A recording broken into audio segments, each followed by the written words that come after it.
Welcome to Transcendent. I'm Joe, and I'm the dad. And I'm Raya, and I'm the daughter. So this gorilla walks into a bar. Bartender says, "What do you have?" Uh-huh. Gorilla says, "I'll have a beer." Bartender says, "That'll be $15. $15? Yeah. And he says, "By the way, I've never seen a gorilla in here before." And the gorilla says, "And at these prices, you'll never see another one."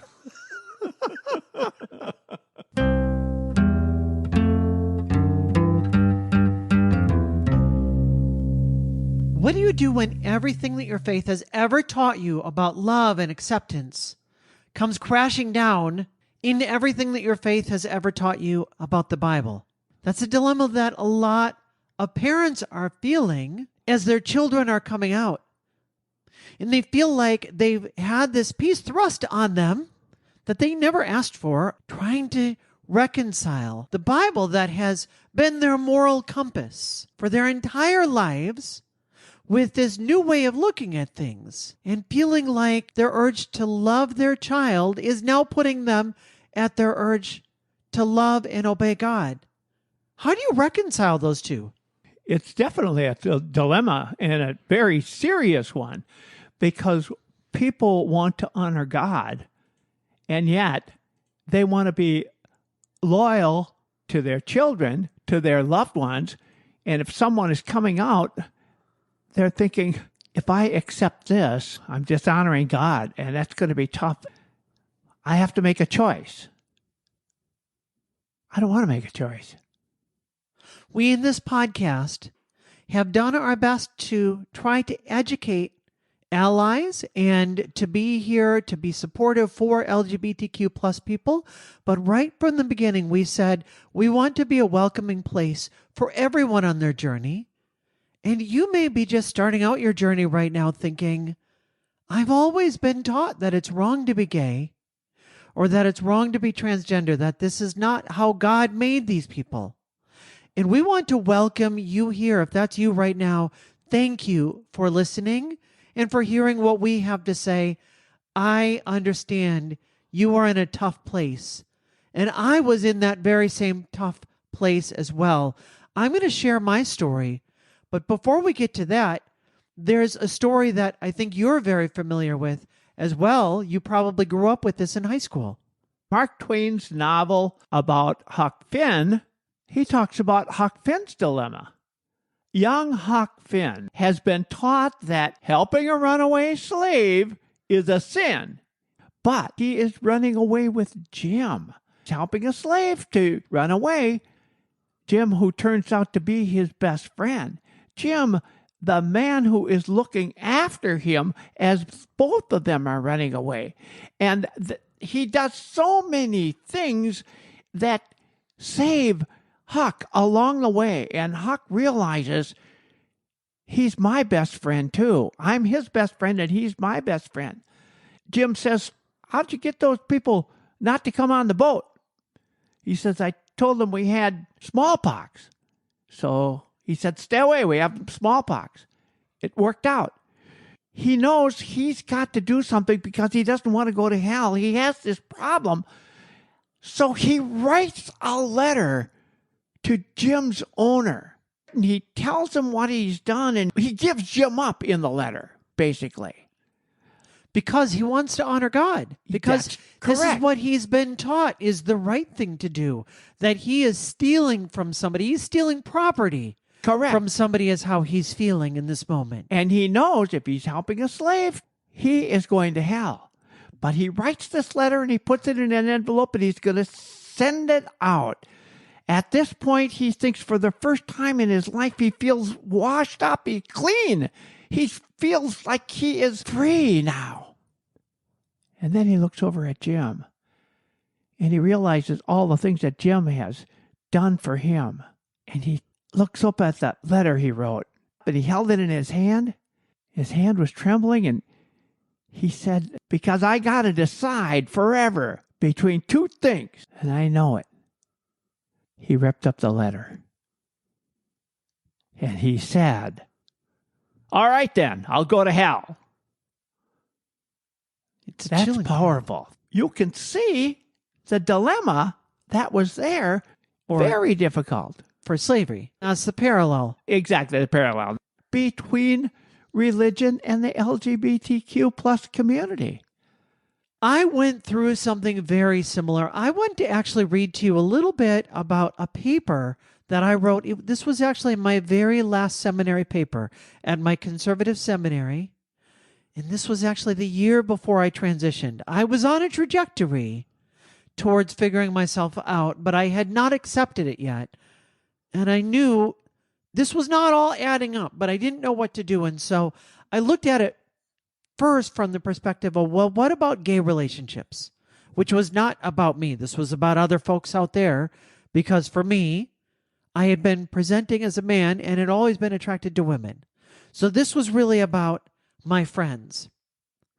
And I said, in this paper, I will argue that the biblical evidence strongly favors the interpretation that homosexual unions are sinful, but that society's experience with homosexuality strongly favors an interpretation that homosexual unions are not sinful, and that these two sit in uncomfortable tension with one another. I was Huckleberry Finn in this moment.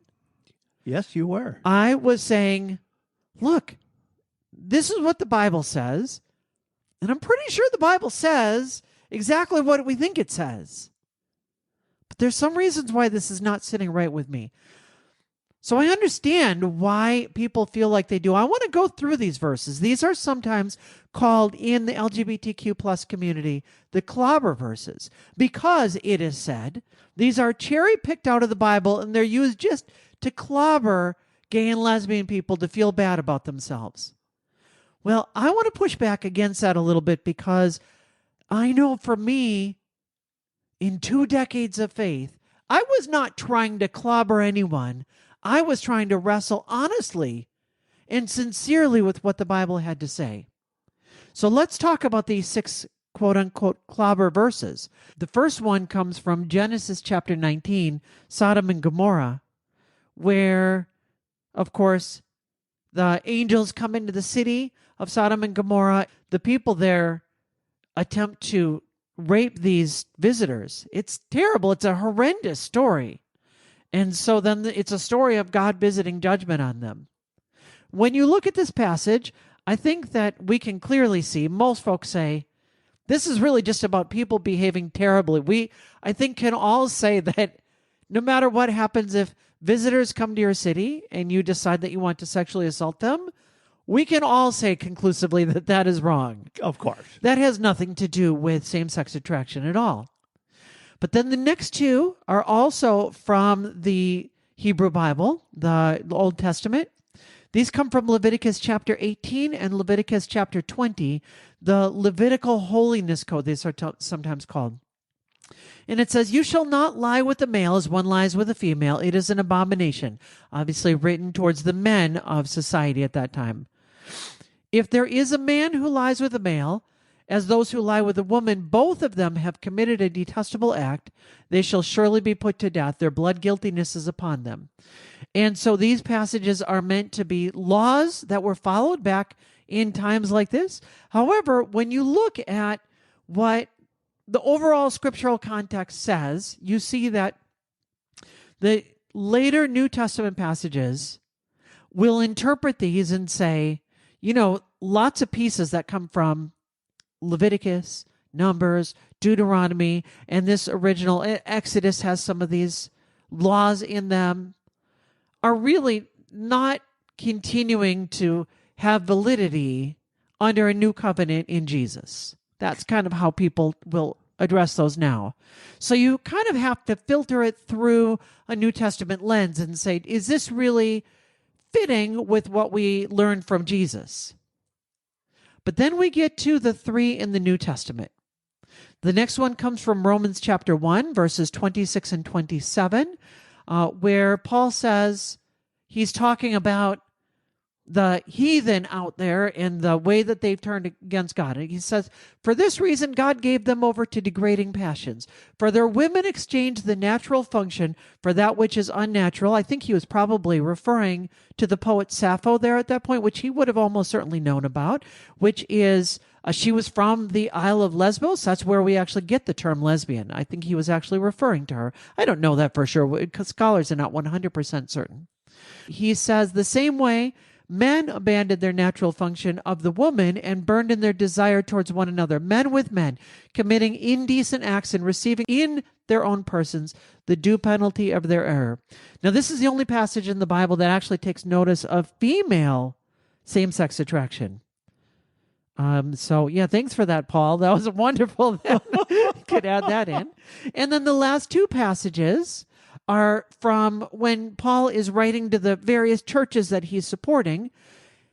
One comes from 1 Corinthians chapter 6, and one comes from 1 Timothy chapter 1. This one is written in the name of Paul. Many scholars debate whether or not this was actually written by Paul, but for the purposes of what we're talking about here, these are roughly equivalent with one another. And Paul basically says there's some vices that you need to avoid. Things like, hatred and anger and jealousy and all those kinds of things. And then he gets into a list of sexual vices to avoid. And he talks about in 1 Corinthians, he talks about being homosexual. There's a debate on how we should translate this. And then he also talks about another group of people that are sometimes translated as effeminate. And then in 1 Timothy chapter 1, he just talks about people that are sometimes translated as homosexual. Now, it seems to me a lot of people will make the argument that these passages in the New Testament that are talking about gay people, gay men primarily, that doesn't really mean gay men the same way as we mean right now today. But we see that Paul is actually coining a whole new word. And in the Greek, it's arseno. Let me see if I can get this right. Arsenokoitai. Why, that's great. You did a wonderful job on that. What that means is, really, I would say the most literal translation is a man better, somebody who sleeps with a man. And I think that he is actually coining this word. We see that used in the Greek translation of those Old Testament verses from Leviticus. I think that Paul was going back to those verses and saying, those verses back there, those do apply to us right now. And so that is the way that I stacked it up. And I said, because of these verses, there's only a few of them. Only this handful. But boy, Paul seems really clear when he's writing to the churches and saying, here's how you ought to live. It to me seems really clear what he's saying. That he's saying, this seems wrong. And I thought, well, I don't really know how to deal with that. But then I went on to say, there seem to be 4 problems with this strict interpretation of the Bible. And this is why it doesn't sit right with me. Number 1, there don't seem to be any negative consequences for same-sex relationships. So you've got 2 men together, and it doesn't seem like there's harm like we see in all those other things that Paul was talking about. You think about it with adultery, there's clear harm that's happening. You're hurting somebody else. You're hurting that person's partner, right? You're clearly creating trouble and creating hurt that didn't have to be there. But with a gay relationship, it sure doesn't seem like there's any negative consequences. The second thing is that it denies fundamental human rights. It sure seems unjust to condemn consensual love with no compelling non-theological reason. The third reason is that it demands lifelong celibacy, which is impossible for most people. Think about telling somebody who's straight, you have to be celibate for the rest of your life. I think for you, even in your 80s, that would feel unfair. Believe it or not, you are absolutely right. And yet, I don't know why some and people... I'm proud to say it. And yet, some people think that it is okay to tell gay and lesbian people, you can't have any romantic or sexual partner for the rest of your life. Something about that seems extremely unjust. And then finally, it prevents flourishing. Think about gay relationships. The biggest thing that comes from them is happiness, joy. It makes life better, not worse. When you see a gay couple that is happy, it's the same as when you see a straight couple that's happy. It brings goodness and joy to the lives of the people that are in it. And when you are a parent wrestling with your faith, you look at your son or your daughter or your non-binary child that has come to you and is asking for support, and you say, I love you, and it seems like what you're doing is authentically who you are, but I don't know how to reconcile this with who I am. One place to start is by looking at the fruit. Remember that passage in the Sermon on the Mount. Jesus said, you shall know them by their fruit. Yes. What is the fruit? Is the fruit love? Is the fruit goodness? Is it, we remember the fruits of the Spirit in the book of Galatians, love, joy, peace, patience, kindness, goodness, gentleness, faithfulness, self-control. Against such things there is no law. And look at your child living their authentic lives and ask yourself, is this against the law of nature? Is this creating difficulty, problems? Is this creating tensions? Or is this them being their authentic selves? I am Mark Zemer, a listener and supporter of Transcendent. I've been a Lutheran pastor for 45 years, and oh, what a journey that was for me to understand the LGBTQIA community and what that meant. I was so not understanding and hurtful. So this podcast is incredibly important to really educate and understand and to hold relationships together. So I urge you to consider listening, of course, but also supporting. You can go to transcendent.com and click on the heart with a support button. You can give as little as $3 a month, and you can cancel at any time. Important for all of us on this journey of understanding, keeping relationships together, truly being people of love. When I take a look at the things that are followed in the Bible and how they follow them, I remember back in the 60s when I was in college, there was a radio program on. It was a talk show called Public Opinion. People used to call in and give their opinion about a variety of things.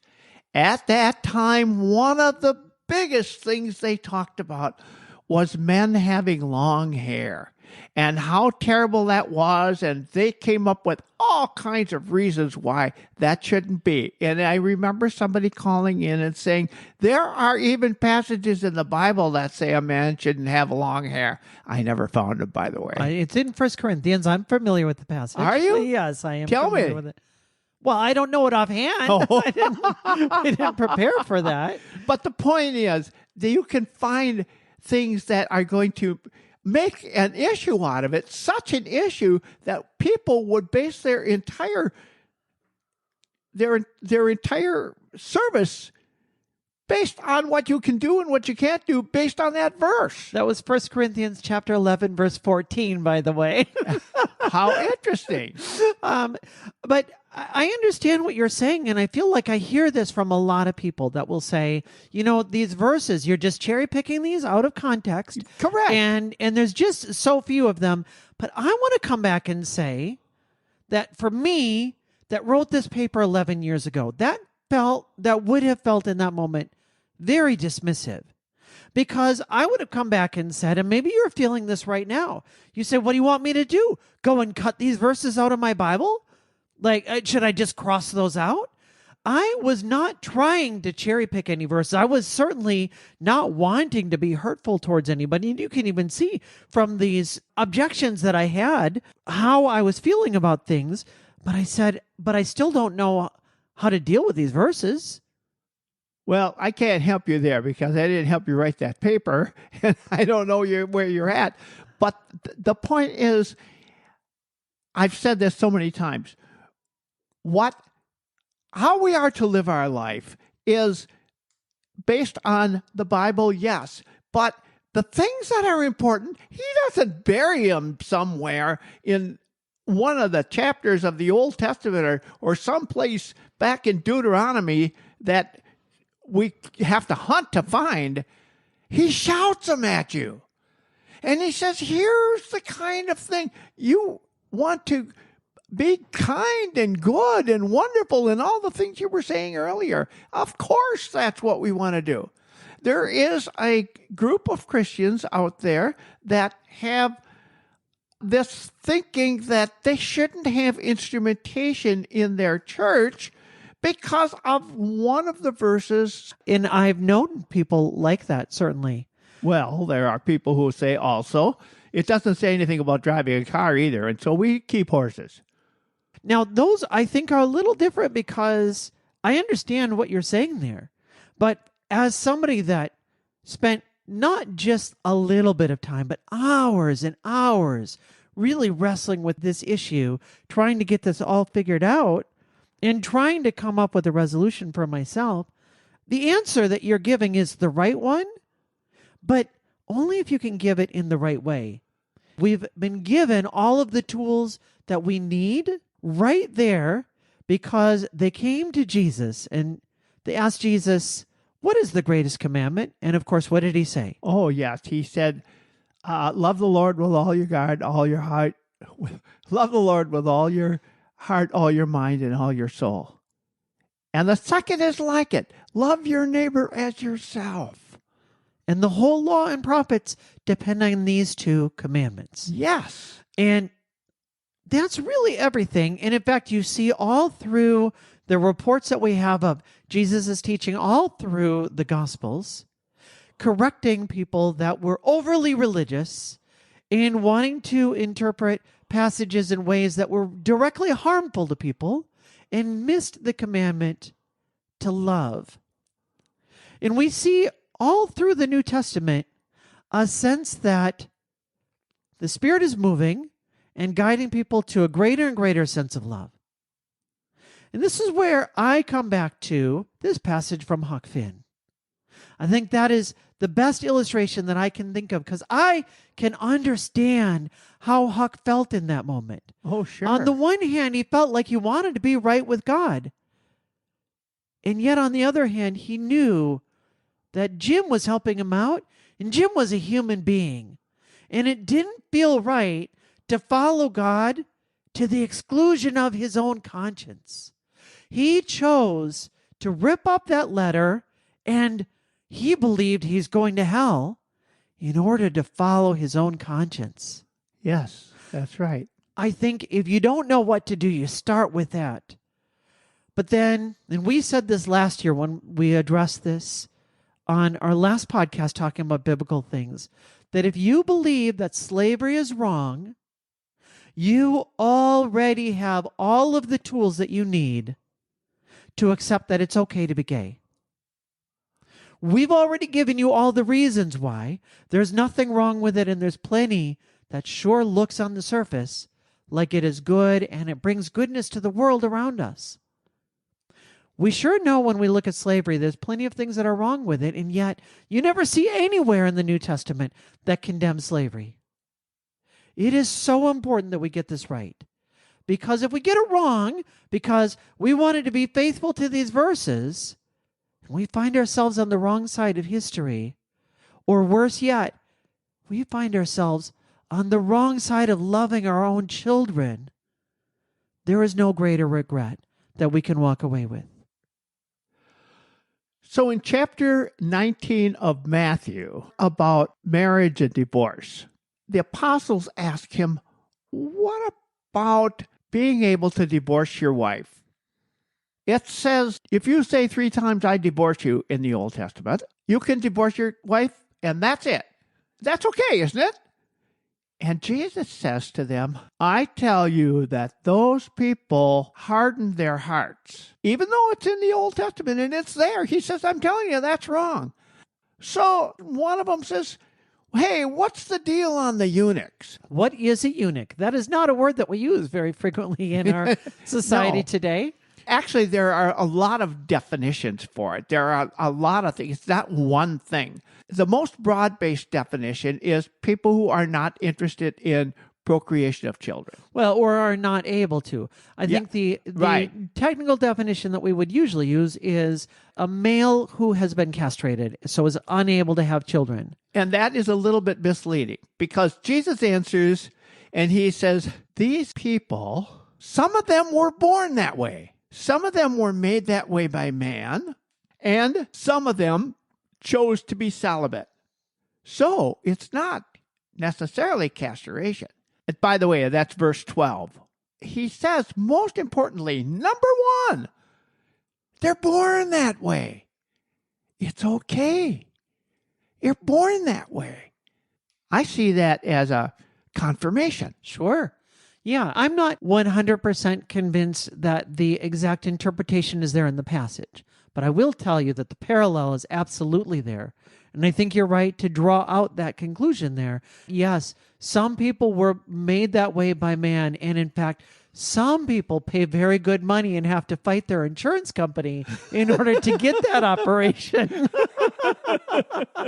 Yes, you're right. You know, we want to move beyond this feeling of I have to choose. We want to move into the place of how do I love my child or my relative, my son, my daughter, my non-binary child, my brother, my sister, my father, my mother, my cousin, my uncle, whoever it is, my aunt. That is the framing that we want, is not how do we choose between the two, but how do we love as faithfully as we possibly can. And that, to me, feels like a very Jesus kind of answer. There are a lot of people that know a whole lot more about this than you and I do. And I see, which is one of the things that excites me, I see more and more churches that are moving in that direction.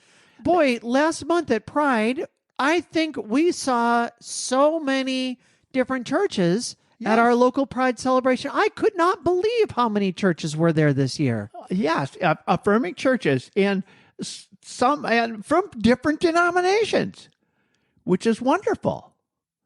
And I think that is going to continue no matter what the negative part says. Yes, the negative part is there. I think this is a lot like the people trying to communicate back when we were talking about the freedom of the slaves. Yeah. There were two people, and they were, no matter what you said, whatever side they were on, no, this is the deal. And the other one said the same thing. And there was a lot of people who were just digging in their heels and wouldn't be able to change their mind. And I think we have a lot of that today by this issue. I will also say that my grandfather, who in 1865 homesteaded in an area where he built the first church with his neighbors, and they were very happy there for 20 years until they came up with this whole argument about communion, and they split and they lost friends over that issue. Well, the issue today is the issue that was the same as taking communion, the same as slavery. It's here today, but it will not last like this. It will eventually come to the point where everyone moves in that direction. Mm-hmm. Sometimes what feels like disobeying religious rules is actually following the Spirit of Jesus. Yes. And I hope that something else that is following the Spirit of Jesus is listening to this podcast. We do our best to be your voice of positivity. This was a highly faith-based episode because there are so many people that are having difficulty going through these things, but we recognize that families and people are on all parts of the faith and non-faith spectrum. What we want to do is keep families together, keep relationships strong, and we want to be your voice of positivity here. There are many, many Christian churches out there that are fully affirming. Wherever you are, you can find one There's probably one very near you. There's probably a lot of those people around, especially, of course, in big cities, but also in small towns. And then you might not be able to find one right near you, but you can find one online. I'm telling you, it's an issue that will ultimately go away, but the issue that won't go away is the ultimate commandment to love one another. And that's where we are. And with that, We'll see you Monday.